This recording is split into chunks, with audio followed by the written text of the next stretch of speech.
Hi, I'm Alan Barlow with Homewood School of Music in Birmingham, Alabama, and welcome to the long overdue episode 8 of my video series titled Favorite Song I Taught This Week. This week's submission comes from my Wednesday student, Brent Morris, who brought in this beautiful song that we joked in the lesson that if this song is not appealing to you, you must be dead inside and have no soul. The song is Midnight in Harlem by the Tedeschi Trucks Band. So I'll get right into it. The song basically has 1, 2, 3 chord progressions in the entire song. It has 4 sections. You have an intro, you have a verse, you have a chorus, and then it's an interesting form. It goes intro, verse, pre-chorus, which doesn't appear until right before the second chorus. Then we have a chorus, then we have an intro, and then we have the verse progression all the way to the end of the song for our solos. Okay, so what I'm going to do first is break down the main part of the song, which is the verse, and then that will make the introductions make more sense when we talk about those. Okay, so for the verse, it's basically 4 bars. You're in 4/4 time, and it's 2 measures of an E chord, then an A chord. Now that sounds pretty boring just like that, right? Yeah. So what's happening that makes it sound sweet is the keyboards and I believe another guitar are playing this melody over that chord progression. And the melody is simply, just to be clear, we're in the key of E, and the melody starts on the 5 of the key, which is a B note, and it simply just ascends the scale, 5, 6, 7, 1. Then when it changes to the A chord, it jumps to 3 in the key, in the melody, and 2, and then 3, and then 2. Now, that would be over the E chord, that would be your open B string. You really want that to come out. So if you're trying to play the rhythm and incorporate this melody with it, B, then the 2nd fret of the B string, that's C sharp, the 6th note of the key, then the 4th fret of the B string, which is D sharp, your 7th note of the key. Then resolve on E. It's really hard to stretch another half step, but luckily you have an open E string right there. So you're going to play B, C sharp, D sharp, and then when you take this finger off, really bring out the high E, like that.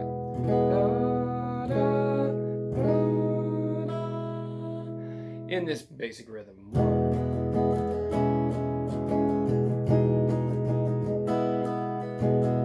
Then the melody goes from 1 up to the 3rd note of the scale, which is G sharp, but we're going to play an A with it, which creates an A major 7. Then resolve back to the 2nd fret, still holding an A, which creates what's called an A6 chord. So we're going.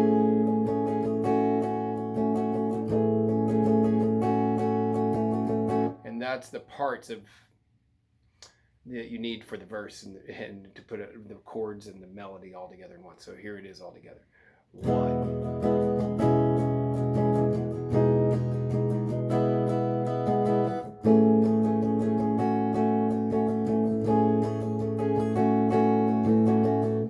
It basically does that 4 times for the verse. Okay, so now I'm going to back up and explain the intro. Now the intro does that pattern as well, but before it does, it's kind of deceptive.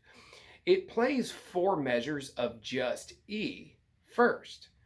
And what it does is it plays a slight alteration to the melody, which plays 5, which is open B, on the E chord, 6, which is the C sharp, 7, which is D sharp, but instead of going to E, it's going to go back to C sharp. That's measures 1 and 2. 1, 2, 3, 1, 2, 3, 4, 1, 2, 3, 4. Then bars 3 and 4 play the ascending melody. 5, 6, C sharp, 7. So it basically does that before it begins the cycle that I've already taught you. So the entire intro goes like this. Introduction variation beginning right here.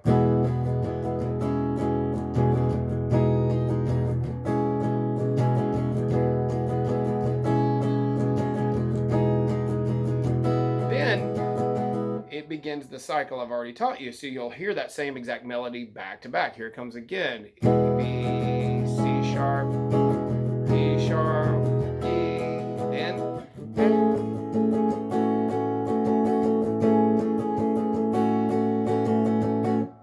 how the introduction goes. At the beginning of the song, and also after each chorus. After each chorus, it'll do that, I guess, 8-measure passage. E, 2 bars, E, bars 3 and 4, then the pattern.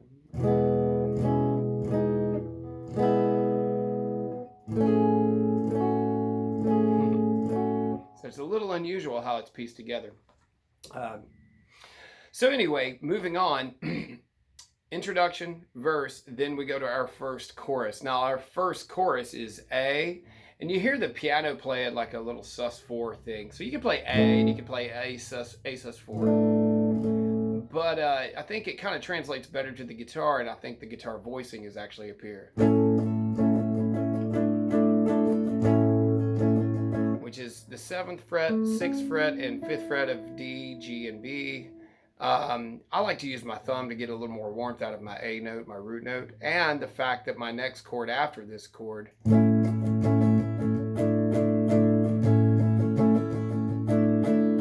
right here is going to be G sharp minor. Now you could play the bar chord if you like, but here I'm using the same technique of playing a major triad, 1, 3, 5, to a G sharp minor triad. So I'm just going to drop my 3rd down here in bar and grab the G sharp bass note. I'm muting my A string, and then it goes to E. So now let me kind of spell that out for you with measures. 4 measures. Measure 1, A. 2, 3, measure 4. And that's the walk that line tone. 1, 2, 3, 4. Does it twice.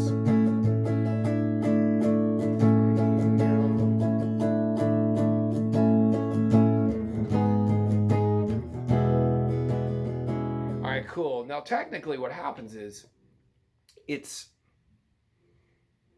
7 measures long, not 8. It's a 4-measure pattern that I just illustrated. But the second time around, when you land on E, you're starting your intro, which I explained earlier. So it basically ends 1, or basically goes 1,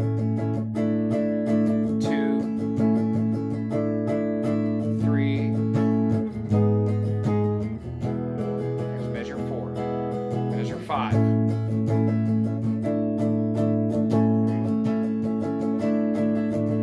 7th measure, and then we are at intro.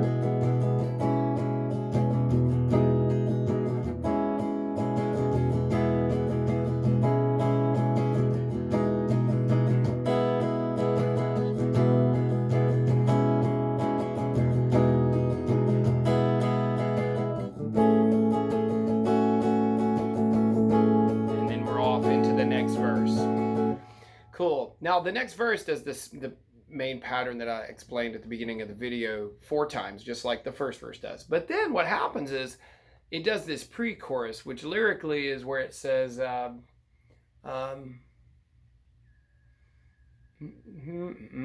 the subway's closing down, whatever that line is, I can't think of it. The streets are empty.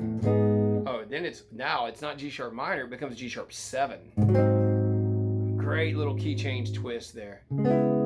C sharp minors, and then B. And it's just this little progression 2 times.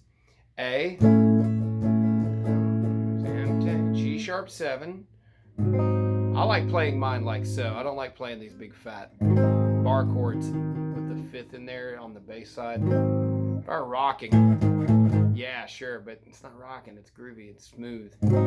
So I like to open up the sound of my voicing by bringing the 7th out, like so. Then C sharp minor 7, B. So A, G sharp, C sharp, B, A. Gonna carry this dream to the other side of chorus.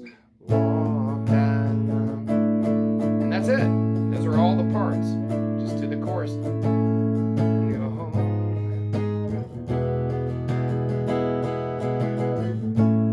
Second chorus.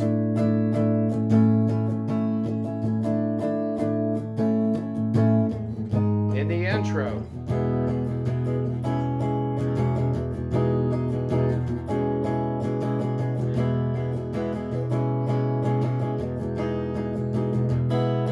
Then we're off to the pattern for the rest of the song. The outro of the song is the verse.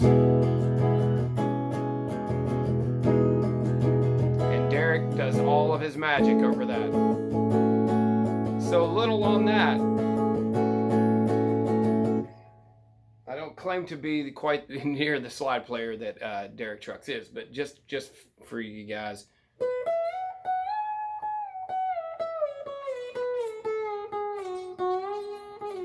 All right, he's basically playing off of that scale. Now, what is that scale? It's the classic scale the Allman Brothers use, which I've heard different people put different names on it, but it's basically an E major pentatonic scale, adding the fourth. So if you're looking for ideas just to kind of imitate just the mythical legend that Derek Trucks is as a guitar player and slide player, is just wonderful, one of the best ever.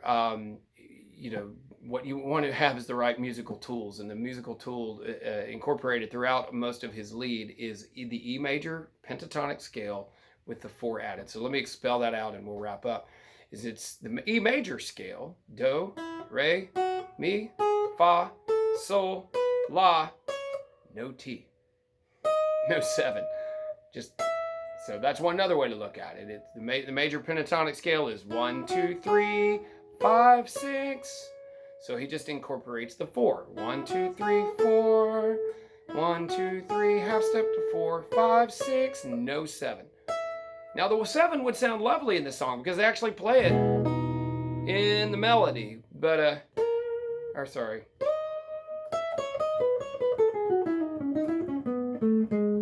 It doesn't really sound very major scaly. It sounds more pentatonic major with the 4 added. So anyway, have fun with that.